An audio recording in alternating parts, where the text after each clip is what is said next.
Hola, muy buenas y bienvenidos a esta quinta edición de Zero Cyber Talks. Hoy tenemos a un profesional que, como él muy bien define, lleva mucho tiempo peleándose con los malos, es un experto en Incident Response, lleva muchísimo tiempo, ha pasado por muchas empresas como Telefónica, Perception Point, Evolutio, llevando SOCs, llevando también en la parte, digamos, CERN, Threat Intel, un experto que además es ponente, profesor, director de Bootcamp. Vamos, yo creo que sin más dilación lo más interesante será que él mismo se presente, así que nada, sin más. Rafa López, bienvenido. ¿Qué tal? ¿Cómo estás? Hola Xavi, muy buenas. Muchísimas gracias por tu presentación y por tu invitación al podcast tan necesario en la comunidad. Pues sí, como has dicho, bueno, pues bueno, no me gusta llamarme experto porque al final es una palabra un poco así, pero bueno, algo sé de la parte de respuesta ante incidentes. He estado, como has dicho, he estado en Evolutio, dirigiendo el CER, ahora estoy en Perception Point como responsable de preventa para un territorio enorme. Y bueno, he estado en más sitios, Telefónica, Innotel, Entelgy, etcétera. O sea, he pasado por bastantes sitios. Creo que tengo demasiada edad. Y efectivamente, me he estado peleando con los malos muchísimo tiempo. Y ahora, aunque estoy en desarrollo de negocio, como soy miembro del FIRST, ahora me peleo, pero ya por diversión, ¿no? No por obligación. Porque yo creo que tu trayectoria es muy interesante, ¿no? Porque realmente has vivido esa experiencia, ¿no? De cómo te atacan incidentes en tiempo real. Vivir la experiencia de un shock, yo siempre lo digo, ¿no? Creo que incluso debería ser como mandatory, ¿no? Para cualquier persona que ha pasado, que está dentro del mundo de la ciberseguridad, ¿no? Porque al final vivir esa experiencia creo que es necesaria. Igual que muchas veces para entender un informe pentesting tienes que entender esa vulnerabilidad, para eso tienes que haber intentado pues, sacar esa vulnerabilidad, ¿no? Creo que es muy interesante que para entender el mundo del cibercrimen hayas vivido, ¿no? En el otro lado, el lado más blue team, ¿no? Entonces, ¿cuál es tu punto de vista, ¿no? Es decir, qué es un blue teamer, ¿no? ¿A qué se dedica un blue teamer? ¿Qué es lo que hace en su día a día? ¿En qué tipo de situaciones se encuentra? ¿Qué es para ti un blue teamer? Hombre, para mí el blue teamer al final es quien defiende, ¿vale? Ahora que se ha puesto tan de moda que todo el mundo quiere ser hacker ético, todo el mundo quiere atacar, quiere, quiere irse a la parte más, entre comillas, divertida, ¿no? De buscar esa vulnerabilidad. Nosotros somos los especialistas en defender. Obviamente, para saber cómo defender tienes que saber cómo se ataca. Entonces, tenemos que estudiar mucho pues, a los APTs, las técnicas, todas las tácticas, toda la parte de Mitre. Eh, somos los Navy SEAL, pero no de punta de lanza, sino los Navy SEAL que estamos detrás, estamos en la retaguardia, con lo cual nos encontramos de todo. Además, muchas veces el problema de la parte de incident response es que es reactiva. Entonces, aunque el Blue Team trata de ser lo más proactivo posible, porque tenemos la parte de monitorización, ¿no? En el ciclo este famoso de respuesta ante incidentes, tienes la parte de, bueno, de monitorización, detección, etcétera, pero cuando entra el equipo del CER, cuando entra la parte de respuesta ante incidentes, es porque ya estás en la parte de mitigación, de erradicación, es decir, están los malos dentro de tu casa. Y muchas veces es como un juego del gato y el ratón, porque tú sabes que algo pasa, ¿vale? A veces tienes evidencias muy claras como que tienes un ransomware y se empieza todo a encriptar, ¿no? Ostras, ya lo tienes ahí, esa es la Ya evidencia. estás ahí, ya estás en el lío, ya estás Esta, precisamente. Es que es lo que me parece realmente más interesante del sector más blue team, ¿no? O del lado más blue team o del incident and response, porque al final, como tú comentas, es algo muy reactivo, que desde mi punto de vista, y creo que también sea desde tu punto de vista, debería ser algo más proactivo, ¿no? Y tener esa capacidad preventiva, más de quizás de inteligencia, ¿no? Previa. Muchas veces yo creo que que a las empresas les falta un poquito de madurez con esa parte, ¿no? Pero pero sí que me interesa, ¿no? Sobre todo para nuestra audiencia, que al final pues tenemos muchos curiosos, ¿no? Que nos escuchan de distintos sectores, al final distintas edades. Y me gustaría que, y si se puede, tampoco quiero forzarte, pero ¿hay alguna anécdota que tú recuerdes sin soltar sin decir ningún dato confidencial, evidentemente, sin entrar en ningún detalle de ese estilo, pero que tú digas, uff, no dormí esa noche, qué mal lo pasé, no sé si volvería a pasar por ello? uf, he tenido muchas. Ya imagino. Pero He tenido demasiadas, pero una que sí, digas, sí, tengo algunas muy interesantes, pero a mí me gusta recordar una con cariño, vamos a decirlo así, con cariño, ¿vale? Porque fue algo en el cual pudimos ser proactivos y pudimos parar el golpe antes antes de realmente del ataque, ¿vale? Aunque vivimos el ataque y fue complejo. Me acuerdo que, bueno, pues un cliente muy grande, ¿vale? De e-commerce, pues en semana de Halloween, ya sabes que la parte de e-commerce pues suele ser bastante ajetreada, dependiendo de lo que vendas, ¿no? Pues en este caso coincidió que era sábado, domingo y el lunes festivo, ¿vale? Día 31 Halloween. Con lo cual, tú sabías que algo iba a pasar porque la parte de inteligencia, esa parte proactiva que es súper necesaria, ¿vale? Todos los equipos de Intel, al final son nuestros espías, ¿no? Los que nos dan esa inteligencia. Eh, Algo decía que iba a pasar. Entonces entré en el WAF, que protegía la parte del e-commerce, y entonces empecé a ver cosas sospechosas, ¿no? Te hablo de hace unos 3 años, más o menos, por pandemia. Era 2020, sí, era ya post pandemia. Y empecé a ver los típicos bots que se saltan el CAPTCHA. Y dices, ostras, Ujú, bueno, vamos a pedirle al cliente activar la parte de bots avanzado, ¿no? Para la parte de analytics es más complicado, pero tras que se salten el CAPTCHA es complicado. Bueno, ponemos el CAPTCHA avanzado, nada, se lo siguen saltando. Se siguen saltando el tema del CAPTCHA, los bots avanzados, bot crisis, todo. O sea, empezaban a pasar, ujú. pero te hablo de cientos de miles. O sea, Cientos de no te miles. hablo de O doscientos, sea, era cientos de algo miles. distribuido a gran escala. Sí, era algo muy distribuido, era un ataque de DOS de capa 7, ¿vale? La parte de aplicación, pero Ujú. utilizando bots y además yéndose a unas partes muy específicas de la URL para generar un ticket sin haber hecho una compra. Eso hace que la base de datos reviente, Sí, ¿vale? sí, sí, Más sí, sí, que sí. además que te colapse todas las peticiones de los servidores. Bueno, durante esa semana tuvimos que hablar con el fabricante para poner una protección avanzada de bots que justo estaban sacando al mercado en ese momento, no lo tenía prácticamente nadie, tuvimos que ir, porque ya sabes que todo este tipo de temas de bots avanzados y de herramientas que paran, tienen que entender el tráfico, porque si no puedes generar una cantidad de falsos positivos y puedes bloquear la venta online. Con lo cual, aquí hubo suerte porque los actores maliciosos lanzaban tal cantidad de tráfico que lo que tenía que haber aprendido la herramienta en un mes, lo aprendió en 4 días. O sea, horrible. Esto trabajando 16, 17 horas al día con otro compañero, con el CISO de esta compañía, con el propio fabricante, eh, llegando el jueves sabiendo que el viernes era a partir de las 2 de la tarde, horario crítico, sudando mucho y diciendo, Menudo Halloween me espera", y menudo Halloween, fue de pesadilla. O sea, veías el Nunca ataque más bien dicho. sí, sí, veías el ataque en directo y es que conseguían pasarse todas las protecciones. Teníamos que ir hablando con la gente de infraestructura para ver cómo iban las peticiones en los servidores en la parte de backend, porque además se atacaban con todo. O sea, yo te diría que no había visto un ataque nunca igual. En ese momento nunca lo vi. Luego sí que vi otro ataque peor todavía, mucho más gordo, pero basándose en lo mismo. Pero fue un fin de semana horrible. O sea, cuando el lunes acabó la campaña, fue como, uff, Uf. de la que nos hemos librado, porque además se dieron cuenta, porque conseguimos hacer un bloqueo geográfico, que al final muchas veces sabes que tu cliente opera en España y Opera en Portugal. algunos países y en otros no, y bloqueas por IP y bloqueas, claro. Exactamente. Sí, sí.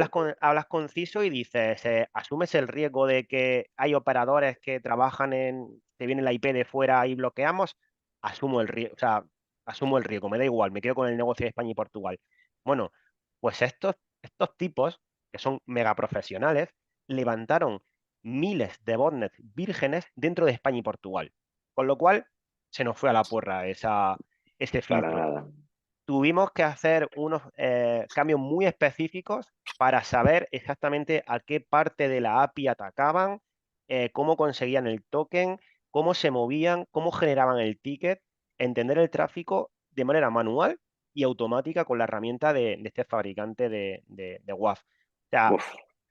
sí, aprendimos una barbaridad. Yo creo que estas experiencias, además de curtirte y darte unas skills reactivas, proactivas, de inteligencia, técnicas, de negocio, porque al final yo creo que el Blue Team, ese gran desconocido muchas veces, ¿no? Creo que muchas veces se ve poco, ¿no? Pero fíjate realmente cómo un incidente impacta tanto la parte de negocio como la parte de tecnología. Tú mismo lo estás explicando, ¿no? Hablábamos con el equipo de infraestructura, hablaba con el CISO. El CISO realmente se lo debía reportar al CEO o al CTO o a alguien más de negocio.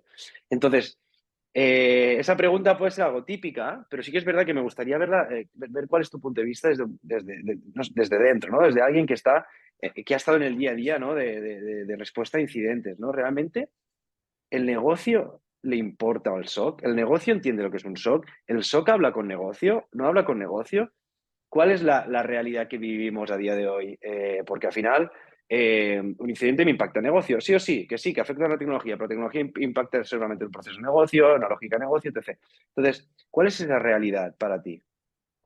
La realidad es que ahora mismo en España ocurre, yo creo que es una anomalía, ¿vale? Porque yo trabajo ahora a nivel global, con muchos CER, etcétera, y cuando digo no, es una anomalía es porque aquí hay muchísimas empresas de terceros que se dedican a dar servicios a empresas, ¿vale? Y a organizaciones. Eso para mí es un problema, ¿vale? Porque la subcontratación de la ciberseguridad hace que un SOC que sea multicliente tenga que entender el negocio Claro, de 15, 30 o 40 empresas. Eso es un problema muy grande, porque al final eh, no es lo mismo estar protegiendo un banco que estar protegiendo un e-commerce, que estar protegiendo una organización gubernamental. Igual simplemente totalmente. la parte web es lo que menos me importa, pero tiene una serie de accesos, VPN, etcétera, que si acceden, hablamos de seguridad nacional. Es decir, falta esa relación que dice, es decir, entender el negocio. Luego, además, ocurre otra cosa, y es que cuando el SOC habla con determinados actores dentro de estas organizaciones, a no ser que hable con el CISO y el CISO sea muy proactivo y muy amigo, es decir, este es mi SOC que he contratado y ojo, lo que me diga esta gente va, vamos, esto es eh, santa palabra. Se encuentra como diciendo, pero me lo está diciendo la empresa X. Vale, pero es que la empresa X, ¿quién es en mi organización? O sea, para Sí, decirme que tengo que parar negocio, que tengo que hacer esto, que tengo que hacer lo otro. Claro, es que como esta empresa se dedica a vender también otro tipo de cosas, claro, quiere que invierta más en ellos. O sea, si yo te digo que inviertas en un CIEM, o si te digo que tenés que invertir en hacer unos controles de compliance, etcétera, no te lo digo para vender más, también porque es mi razón de ser, pero es para protegerte. O sea, falta esa comunicación que se confunde muchas veces por me quiere vender algo, ¿vale? En vez de protegerme. Hay por ahí demasiados actores implicados que, por ejemplo, en Estados Unidos no ocurre. O sea, sí que tienes las AT&T, compañía, que tienen sus servicios de SOC, de ciberseguridad, pero cuando ya vas a algo más gordo, un equipo de ciberseguridad más potente, son internos. Y esos especialistas deberían de ser internos. Y aquí es que nos encontramos muchas veces que en un equipo de ciberseguridad está el CISO. Y ya está. totalmente, sí, sí. Eso es De un hecho, problemón. de hecho has dicho algo muy interesante y me va muy bien por hilarlo, porque al final evidentemente, yo me he puesto en la situación yo he sido CISO y evidentemente me he encontrado con esa situación. Necesito analistas, necesito montar un SOC. Sabemos perfectamente que estamos en un momento de desbalanceo, siempre lo explico igual, ¿no? El sector de la ciberseguridad, falta talento por un tubo. El que hay es muy caro, el senior es muy caro y el junior es muy junior. Entonces estamos, ¿no? Digamos, en dos extremos, ¿no? Digamos, muy lejanos entre uno y el otro, ¿no? Entonces, eh, ¿realmente crees que un SOC, y esa es la gran pregunta, ¿lo internalizo, lo externalizo, tengo un modelo híbrido? ¿Cuál es tu punto de vista respecto a esto? Es decir, porque yo comparto 100% que el SOC tenga que tener conocimiento del negocio. Como te comentaba antes, creo que es básico que ciberseguridad y negocio vayan de la manita, ¿no? Pero también creo que puede haber una parte automatizable, la parte que aporta menos valor, ¿no? Creo que puede haber un modelo híbrido, ya sea con una herramienta o con perfiles quizás más junior que ayuden a automatizar. Entonces, ¿cuál es tu punto de vista, ¿no? ¿Cuál es el equipo ideal de respuesta a incidentes para una empresa? no quiero generalizarlo, sé perfectamente lo mismo que Mm. proteger un banco que una entidad pública, una administración pública, o que proteger un e-commerce, o que proteger otro sector, teleco, por ejemplo, pero sí que, cuál es tu punto de vista en eso? Porque hay una variedad y sin fin de puntos de vista en esto, ¿no? Mira, fíjate, yo acabé Hacken con una slide que ponía automatiza para vivir mejor. O sea, los perfiles de SecDevOps, los perfiles de toda la vida de DevOps que ahora te automatizan, ahora si le pones el expertise de seguridad, de ciber, pues te automatizan operaciones de ciberseguridad, para mí son fundamentales a día de hoy. O sea, yo creo que lo ideal es que haya una parte de automatización, y puede ser perfectamente un 90%, llegar a esos niveles de automatismo, y más ahora que tenemos la parte de la IA, algoritmos, machine learning, IA realmente pura, inteligencia artificial de verdad, no como había antes, que era, bueno, llamaban IA a cualquier cosa, ¿no? Eh, y luego un 10% de operación manual. O sea, yo lo vivo ahora, por ejemplo, en mi empresa donde estoy ahora, en Perception, que nuestra operación está entre el 90 y el 95 automática, y luego tienes un equipo que es súper top en la parte de IR, que es la parte manual. La parte esa en la que la IA falla, ¿vale? En la que la IA no está todavía entrenada del todo, en la que esos falsos positivos, pues muchas veces necesita esa capa de experiencia humana. Porque te pongo un ejemplo, y es tema de negocio. Tú tienes una aseguradora, ¿vale? Proteges una aseguradora y la aseguradora muchas veces trabaja con cuentas, con usuarios como tú y como yo, que tiene que enviar un parte y manda un correo desde Gmail. Ujú, Imagínate, email, una posible factura o datos personales médicos a ujú. una empresa. ¿Qué hace la herramienta por IA? Esto es scam. O sea, esto seguramente sea malo. Ahí es donde entra el valor humano, ¿vale? Y no hace falta conocer realmente 100% el negocio de esa aseguradora exactamente, no. Pero si conozco el negocio, que es una aseguradora, no hace falta estar dentro de ese equipo de ciberseguridad de la aseguradora, puedo ser un SOC externo y decir, a ver, es un Gmail, perfecto, bien. Es una factura, entro, reviso, vale, pero esto es lícito, es verdad, porque es que este es su negocio, lo voy a dejar pasar. Esto no tiene un enlace malicioso, esto no hay una segunda conversación donde me hayan hecho no me han interceptado y quieran hacerme una estafa, etcétera. No, no, esto es un cliente de la aseguradora que está enviando su parte de baja o sus datos bancarios. Esto es lícito. Eso es Totalmente. yo creo que es ahí a donde sí pueden aportar los SOC, los CER, sin entrar en, pues oye, yo conozco el detalle específico de este banco a lo que se dedica. No hace falta, eso lo necesita la propia organización, pero sé que es un banco y me van a mandar facturas. Claro, Con eso ya me claro. vale. Totalmente, estoy de acuerdo contigo, ¿eh? Y yo era antes de los un poco más old school con eso, ¿no? Defendiendo muy el proceso Mm. manual. No creo que no en todos los sectores ciber o en todas las, digamos, especializaciones dentro del mundo ciber eh, se pueda llegar a tener ese 90% automatización. Yo creo que no en todos. Para mí una herramienta, por ejemplo, y aquí defiendo un poco los colores, ¿no? Yo creo que en sí no tenemos hackers éticos que son muy top, de high quality, que son gente que lleva muchísimos años de experiencia, gente que lleva mucho tiempo en back bounty programs, ¿no? En capture the flags, gente que realmente se dedica a esto por pasión, vocación, devoción. Y bueno, y cuando comparas resultados con ciertas herramientas que, ojo, se está mejorando muchísimo. Yo creo que hay herramientas de IA espectaculares, pero creo que realmente ese factor humano, esa capacidad de investigar, de llegar, de hilar puntos, cuando hay un expertise fuerte detrás, aún le queda un poco lejos a la IA. Yo estoy contigo, ¿eh? No sé si sería 90% 10, yo creo que en el caso de pentesting está un poquito, el ratio está más dividido, ¿no? Pero por hilar el tema que comentabas antes, en Perception Point hacéis algo muy interesante, que es la parte de BEC, ¿no? Business Email Compromise, ¿no? Os Mm. lleváis, básicamente, os encargáis de analizar todos esos correos, todas esas estafas que ocurren por detrás, ¿no? De esos correos que se intercambian las compañías, etc. Entonces, eh, sí que me gustaría, pues evidentemente, que nos expliques un poquito en qué consiste, ¿no? Ese mundo del Business Email Compromise, qué es el fraude al CEO, qué es un smishing, qué es un phishing, ¿no? De esos conceptos que quizás para mucha gente pues, no son conocidos, ¿no? Y evidentemente, pues por un experto como tú, ya sé que no te gusta que digan experto, pero lo eres, pero que nos expliques un poquito, ¿no? Cómo es tu día a día, ¿no? Aunque esa es la parte más safe, ¿no? Pero sí que expliques un poquito el concepto de BEC y qué ocurre, incluso si quieres explicar alguna anécdota interesante, ¿no? De Business Email Sí. Compromise, Porque como hablábamos antes, no, es algo que ocurre muchísimo. Yo siempre digo lo mismo. El 90% de los ataques del mundo son por phishing. La gente se cree que hay un hacker en Illinois encerrado en una sala con la capucha y lanzando botnets. Bueno, cuidado, porque eso será un 10%, un 2%, un 3%, pero el 90% son por phishing, ¿no? Por campañas masivas, etc. O dirigidas, pero es por phishing. Entonces, explícanos un poquito. ¿Qué es Beck? ¿Qué es toda esa parte, digamos, de email Pues compromise? Pues la parte de Beck es la parte que a mí últimamente me gusta muchísimo, porque como dice, bueno, en Perception nosotros protegemos la parte de seguridad del correo electrónico, aplicaciones colaborativas, y lo que más nos encontramos, lo más peligroso, es la parte del Business Email Compromise, que es la estafa del CEO, ¿vale? En castellano.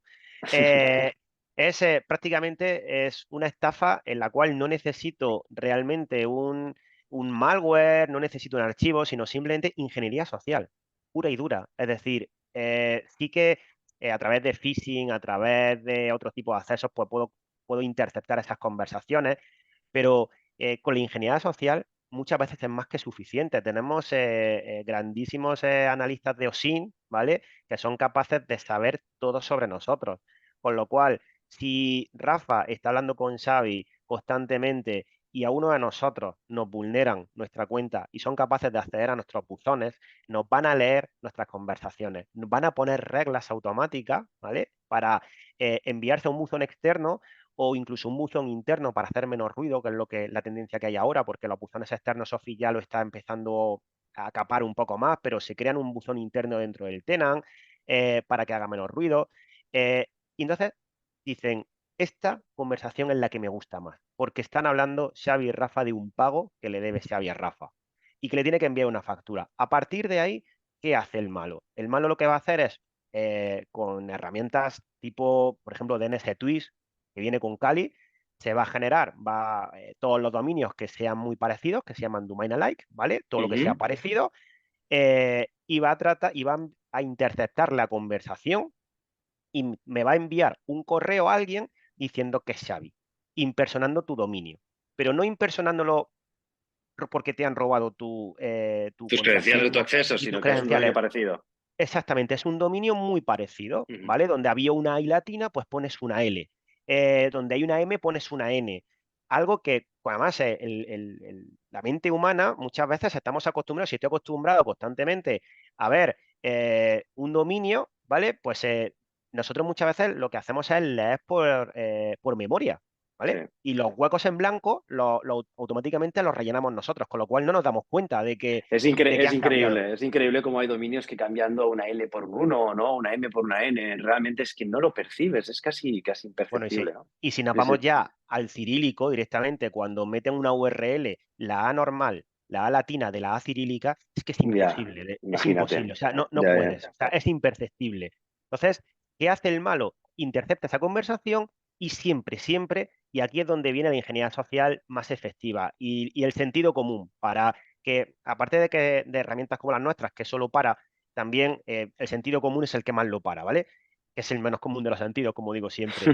En ese momento, el supuesto Xavi me va a decir que tiene un problema en su cuenta bancaria y que tiene que cambiar de IBAN o que tiene que cambiar de plataforma de pago y que por favor se lo haga en otro sentido. Ahí eso ya a mí me tiene que haber hecho un clic en la cabeza Un para clic. decir, esto no puede ser bien, esto no puede ser bueno. Voy a llamar a Xavi y le voy a decir, oye Xavi, tú me has mandado este correo, si tienes problemas con esto, lo hacemos de otra manera.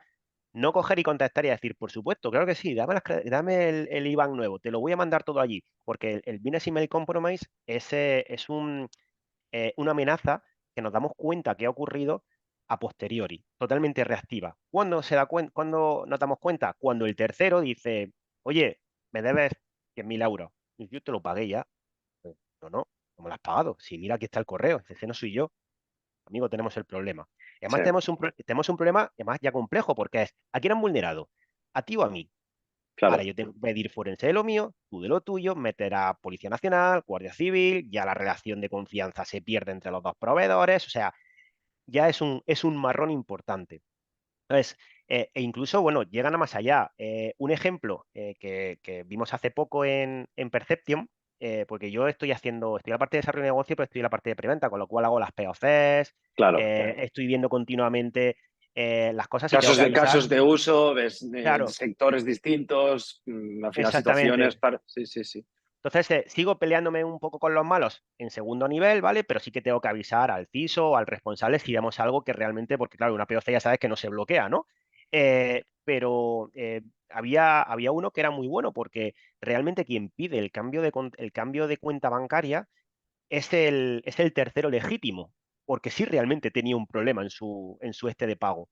A partir de ahí, justo se crea un dominio, dominio terminaba en CM y crean un dominio en CN, pero no solo uno, porque había una cadena bastante larga con muchos, o sea, vulneraron como a 7 u 8 correos, todos los que había en la Imagínate. cadena los quitaron, los pusieron y además como en la cadena había muchos datos de, oye, pues nombre ficticio, avisa a Fran que te va a llamar por teléfono, ¿qué tal? Ya dijeron, hola, soy Fran, este es mi teléfono, llámame para esto. A partir de ahí empezaron a ponerse nerviosos, pues nosotros lo bloqueamos en la plataforma, pero se empezaron a poner nerviosos porque ya los correos eran, ¿has recibido mi correo? ¿Has llamado a Fran? Oye, estoy esperando el pago. ¿Sabes? Avisamos al cliente para decirle, oye, que si te llega por otro sitio, que no pagues, que lo hemos bloqueado, ¿vale? Para esto, ya te digo, ese es muy importante, muy, muy importante el sentido común. Lo que llamamos los red flags, ¿no? Es decir, urgencia, Sí, nos cambian en la cuenta bancaria, eh, que puede ser un cambio de cuenta bancaria, puede ser incluso nuestro CEO, que es el más típico de todos, lo de estoy en una reunión urgente, por favor, cámbiame, hazme un ingreso a esta cuenta o que me entren típico. por Telegram, que me Sí, entren sí, por sí, sí, Telegram, sí. que me llamen por teléfono, lo que es el phishing, es decir, que te llamen por teléfono, que además es súper complejo últimamente, porque el tema del teléfono no tiene la seguridad que tiene, por ejemplo, un correo electrónico con cabeceras, que puedes saber quién es, y ahora lo Correcto. que hacen es modificar las propias cabeceras de la Del dirección sender. IP, Sí, sí. exactamente, con lo cual a mí me llama por teléfono el BVA y Sí, la sí, sí, oficina sí. de aquí de Torrejón. Es espectacular. Y no es el BVA de Torrejón, es A un mí tío que está. me parece que no entiendo cómo hasta el día de hoy ese sistema no se ha securizado, cómo seguimos funcionando bajo ese parámetro y ese funcionamiento tecnológico que al final, oye, es que es el gran foco, ¿no? Es missing y phishing. Yo lo he vivido muchísimo, digamos, en el lado más retail lo viví mucho y al final te das cuenta que realmente ahí sí que hay un bug tecnológico, ¿no? Hay Sí, un bug claramente, ¿no? Y nadie hace nada. En fin, eh, aquí Rafa, por comentarte que básicamente nos quedan 5 minutitos. Es un podcast súper pequeñito, es una píldora, pero básicamente yo creo que nos sirve para entender muy bien, ¿no? Al menos ese lado más de Incident Response. Te agradezco muchísimo, ¿no? Esa visión que has dado. Yo creo que nos daría para mucho más, creo que podríamos estar hablando muchísimo tiempo. Agradecerte tu tiempo. Y sí que para acabar, pues normalmente lo que hago y lo que normalmente pido a los invitados es un poco, sé que puede sonar un poquito como think big, ¿no? Pero mensaje al mundo, ¿no? Es decir, como experto, sé que no te gusta otra vez, pero como especialista en ciberseguridad, tanto en la parte de CERN, SOC, digamos, habiendo estado en ese lado, protegiendo empresas, de distintos sectores, pequeñas, medianas, grandes, en distintos sectores, ¿no? ¿Qué mensaje le darías al mundo, ¿no? ¿Qué mensaje le darías en cuanto al mundo ciber, en cuanto a la protección de respuesta a incidentes, en cuanto a lo que tú desees, ¿no? Es decir, ¿qué es lo que le preocupa a Rafa? ¿No? ¿Qué es lo que le preocupa a Rafa? ¿Qué es lo que menos le deja dormir? ¿Y qué es por lo que más lucha Rafa en su día a día? ¿No? ¿Y qué es lo que le gustaría cambiar a Rafa? pues yo por lo que lucho día a día y por lo que además estoy formando muchísima gente y muchas veces incluso de manera altruista, ¿vale? Como cibercooperante de INCIBE, etcétera, a mí lo que me preocupa es la falta de concienciación a nivel global. A nivel global, incluso a nivel ya de ciudadano, porque al final la ciberseguridad somos todos nosotros. No son solo las grandes empresas, no son las Big Four, etcétera. La ciberseguridad soy yo, la ciberseguridad es mi pareja, la ciberseguridad es todas las personas que además no son partícipes de nuestro sector. Son las personas a las cuales le roban 900 euros de su cuenta por un phishing Totalmente. o por una estafa y le hacen un daño enorme a su economía. Entonces, mi preocupación y por lo que yo lucho día a día es por difundir, por divulgar.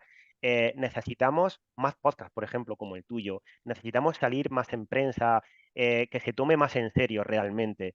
Hace poco, pude hablar en Antena 3 del tema del DDoS, de Nonam, Ujú. 57 y tuve que luchar mucho porque eso tuviera visibilidad.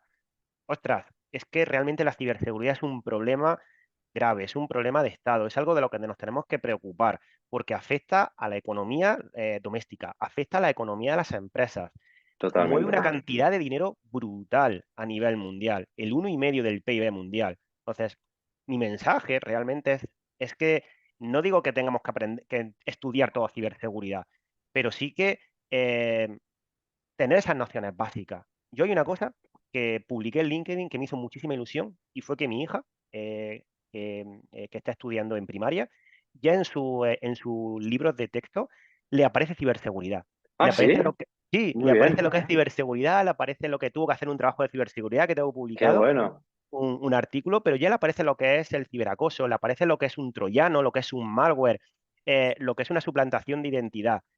Tenemos que ir a la base, tenemos que Sí. ir a los institutos, tenemos que acercarnos mucho más a la gente y hablar en un lenguaje menos técnico. Me tiene que entender cualquier persona. Así de sencillo. Es por lo que yo lucho y es por lo que yo creo que todos deberíamos de pegarnos un poco, por tener esa visibilidad, no por el ego personal, sino por poder difundir y que sea un mundo mucho más seguro.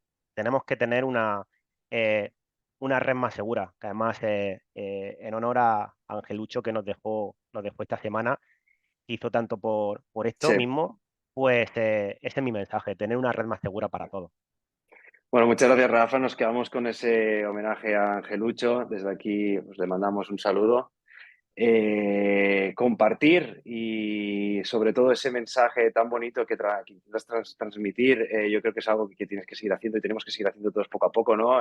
Pasito a pasito, pero creo que es muy importante, ¿no? Al final, siempre digo lo mismo, ¿no? Las ciberguerras, ¿no? El cibercrimen, por no ser visible físicamente, nos creemos que no está ahí, ¿no? Realmente es algo tan poco tangible que muchas veces nos pensamos que no ocurre nada, cuando la realidad es que muchas veces el coste de esas guerras cibernéticas, de esos fraudes, de esos problemas de ciberseguridad, suelen ser muchísimo más costosos y tener un impacto muchísimo más grande a nivel psicológico también, desde el punto de vista mental, emocional, desde pequeñitos hasta más mayores. Es decir, estamos en un momento que yo creo que cada vez hay más tecnología, cada vez estamos en esa era digital en la que evidentemente el riesgo aumenta, estamos expuestos. Antes hablabas de OSINT, también tenemos dentro en nuestro podcast una entrevista a Jesser, que es un experto en OSINT, en ciberinteligencia, que nos hablaba muchísimo, ¿no? De cómo, pues precisamente con eso, es algo de información pública, lo que podemos llegar a hacer, ¿no?